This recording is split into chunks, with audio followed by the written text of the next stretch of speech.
What's up, you guys? It's John here. We are chatting today all about perennials that we like to grow in our garden. Now, we can break down plants into two different categories, annuals and perennials.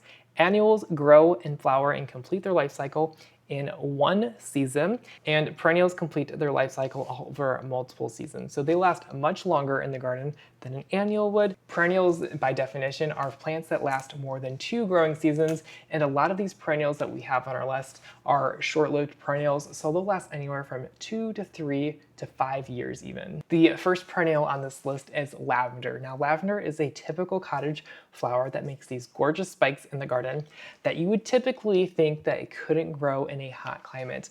Now, it's all about variety selections. We usually don't grow the traditional English lavender, but we love growing different varieties such as a French lavender and a fern leaf lavender. The French lavender definitely has a beautiful structure to it, and it kind of has a more similar look to it as a English lavender.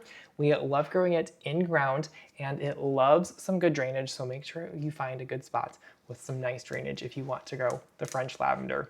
This one usually blooms its best in spring, so think March, April into May. It's a gorgeous addition, especially if you want a good scented plant. The French lavender is definitely my favorite option for that. Now, the other one that we love growing is the fern leaf lavender, aka Egyptian lavender. It has a beautiful, like, ferny indented leaf to it.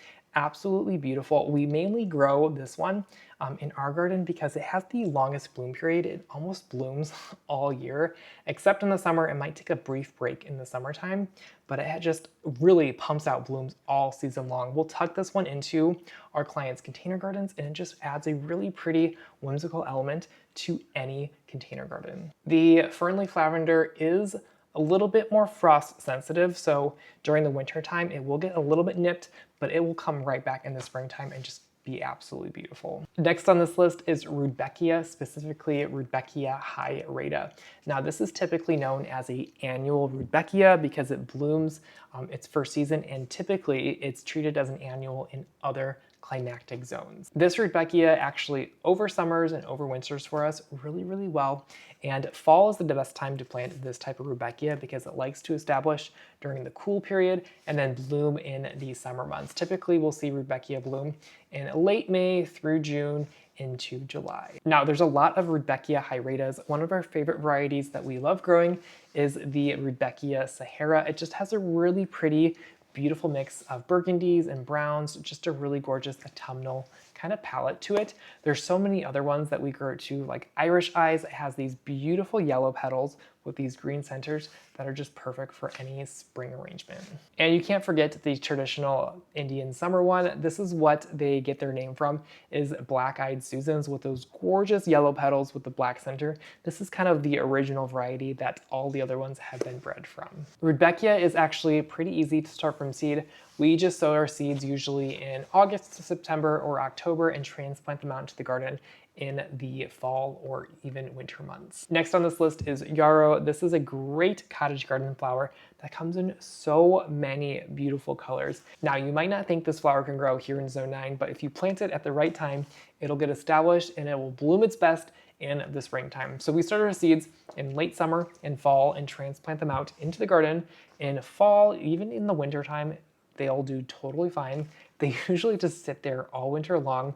They are growing leaves, they are growing roots, and they kind of have just a really pretty ferny texture to them that's just really fun to have in the landscape.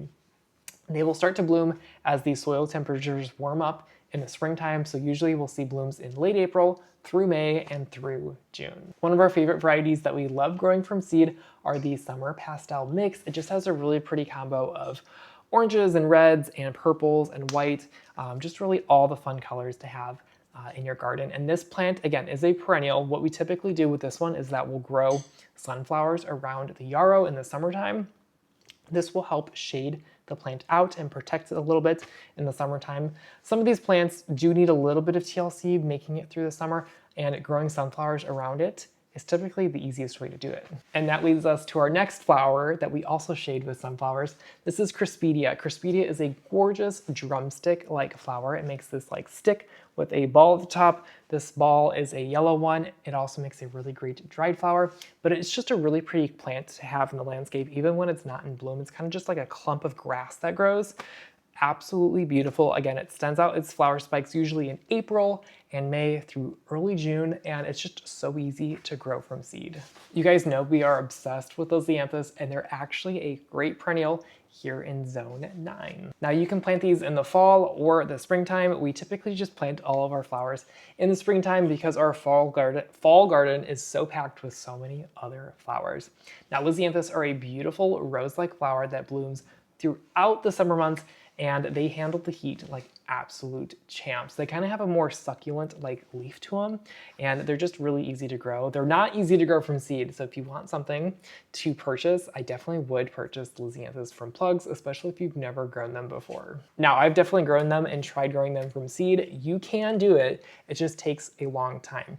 If you were to do it here in zone 9, I start them between Thanksgiving and Christmas time, and then they're ready to plant typically in March. So they take about 3, sometimes even 4 months from seed to transplant. And lisianthus come in so many beautiful colors, from magenta to white to cream to our favorite champagne color. There's just so many beautiful ones. We also grow some dwarf varieties that we will put on our stair step bench that do really well in smaller containers.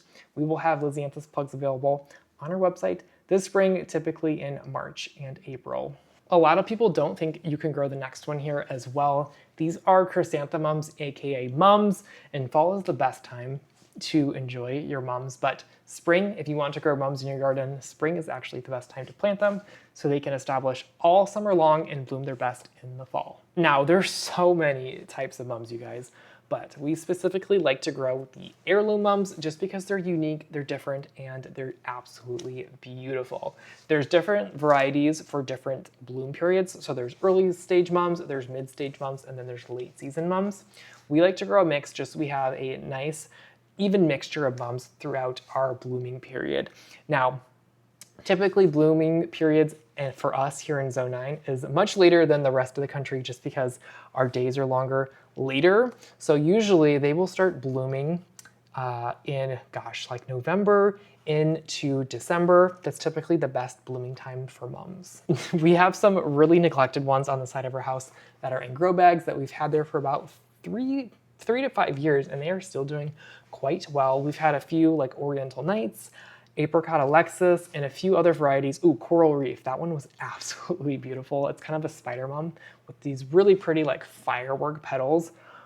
Absolutely beautiful. And of course, if you just buy mums at the grocery store or at your local nursery, those will do really well for us too. They will grow and bloom for us the following season. I've also seen mums bloom in the spring before, but those are more traditional mums that will do that, and they don't always do that.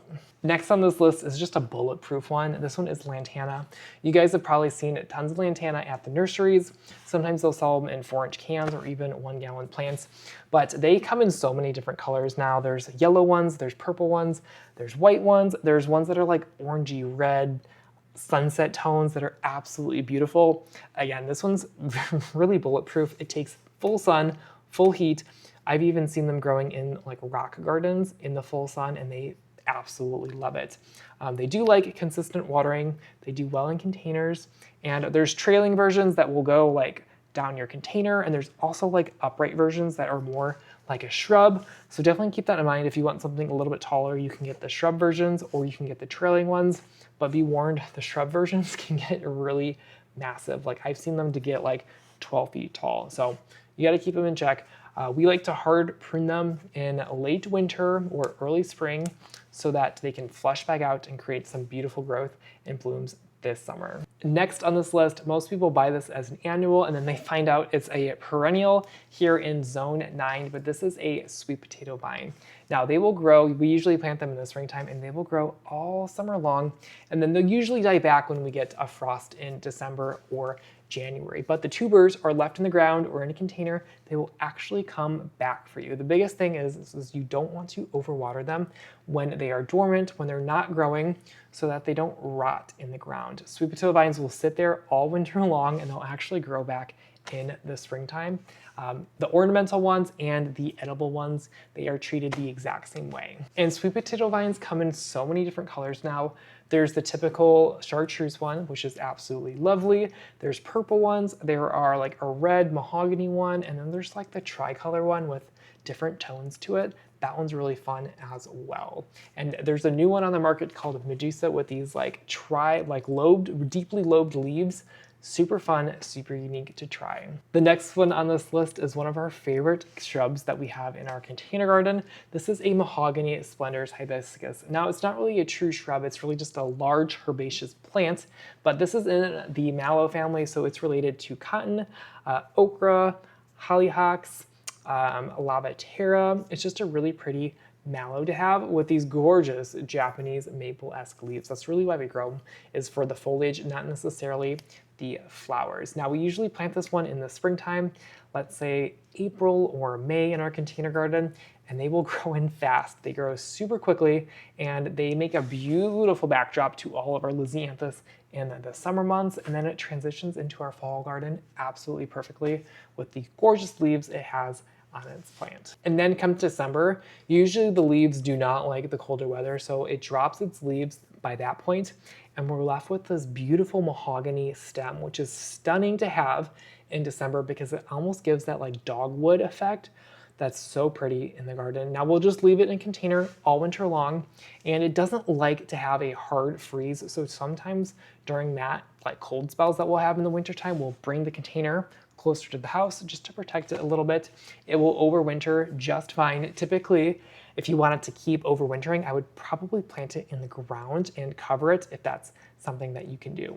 And most of the time, the plant will completely die back to the ground and then come right back. If we have a really cold winter, sometimes they won't make it, but these are really easy to start from seed if that's the case. And we can't forget this list without roses. I know this isn't like a herbaceous perennial, but it is like a shrub perennial that does really well actually here in zone 9B in the desert. Now I know a lot of roses don't love humidity, so this might not do as well in like, let's say states like Florida, but roses actually do really well here in the dry, low deserts. Now, roses definitely have their blooming cycle. They don't typically bloom for us all year. They usually have a summer dormancy in the summer months, but they will bloom really good flushes in the fall and then again in the springtime. Typically, we will fertilize at the end of summer. They will bloom in the fall time, and then we'll give them a hard prune in like January up through Valentine's Day. Now, hard pruning really means we'll give them literally a hard prune. We'll prune down 2/3 of the plant, and then we will kind of strategically prune out the smaller canes and then strip all the leaves. They look really bare. Whenever I do this at clients' houses, I'm like, trust me. I hold their hand, I'm like, I promise you it'll be worth it, because they will grow back so quickly with some really good fertilizer, and they will bloom so beautifully in the springtime when you give them a hard prune in the winter months. Now, typically a lot of clients that I have use iceberg roses. These are just really typical white roses that bloom for a really long period of time, and they will pump out blooms throughout their growing season, and they're super pretty. We've even gotten tree roses or standards that will grow on a stick with a beautiful rose canopy at the top. And we love planting all of our other perennials underneath the roses, kind of to fill in the space, and then putting a really pretty border of annuals there. That just makes a really pretty chef's kiss cottage garden. And last but not least, I'm gonna put bulbs on this category because there's a lot of different types of bulbs that you can plant that are actually perennials. First one is freesia. This one is just a really well scented flower. It has kind of like a spray type flower, if you will, but they come in so many beautiful colors, from purple, red to creams, and they kind of give that like bubblegum, like grape soda scent that is just absolutely mesmerizing. This one blooms for us typically in like March, maybe into April. Anemones are another great perennial. Now we fall plant these as well, but these typically are one of the first blooming flowers. You can see blooms in January through March, and probably one of the longest lasting ones as well. But again, they come in so many beautiful colors, from pink to violet to white. Some of our favorites are the violet pastel. That one's absolutely gorgeous. Kind of more like pastel mixes of purples, lavenders, blushes of white as well. That one's really pretty. There's pink ones, and then there's white ones with the black center. That one's really, really popular among florists. Daffodils are a perennial bulb that you might not think would be able to grow here. We usually do ones that are more southern strains, like jonquils, I think that's how you say it, or paper whites. Those do really well for us, but there's tons of daffodils that do really, really well for us as well. I haven't really grown a ton of daffodils.